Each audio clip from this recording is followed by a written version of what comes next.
এখন বিএনপির 20 লক্ষাধিক লোক চাঁদাবাজিতে নেমে গেছে, তাদের কাজের সুযোগ হয়েছে।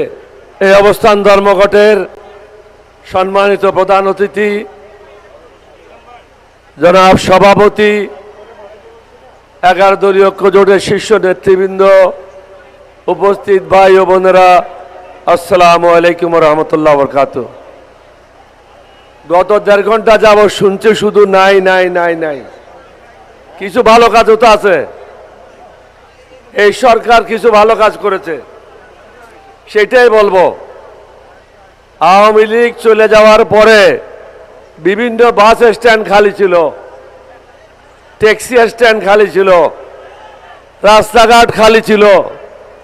এখন বিএনপির 20 লক্ষাধিক লোক চাঁদাবাজিতে নেমে গেছে, তাদের কাজের সুযোগ হয়েছে। সুতরাং সব নাই নাই বললে তো হবে না।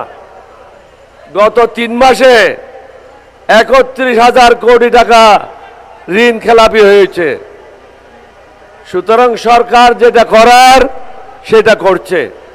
আমি প্রথম দিনে বলেছি, আপনাকে যদি সরকার পরিচালনা করতে হয়, শিক্ষিত লোকের প্রয়োজন, দক্ষ লোকের প্রয়োজন, জ্ঞানী লোকের প্রয়োজন। ব্যাংক খেলাপিদেরকে দিয়ে দেশ চালাতে পারবেন না, চোরদেরকে দিয়ে দেশ চালাতে পারবেন না, অতীতে যাদের দুর্নীতির রেকর্ড আছে তাদেরকে দিয়ে দেশ চালাতে পারবেন না। সুতরাং তাদের কাছে এর থেকে বেশি আশা করা আমাদের জন্য এটা ভুল হবে। আমাদেরকে সিদ্ধান্ত নিতে হবে আমরা কি করতে চাই। জনগণের দাবি দাওয়া আদায়ের জন্য আমাদের যা যা করার প্রয়োজন আমাদেরকে সেটা করতে হবে। আবহাওয়ার অবস্থা ভালো না, লম্বা বক্তব্য রাখবো না।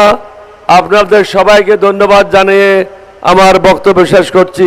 আসসালামু আলাইকুম ওয়া রাহমাতুল্লাহ।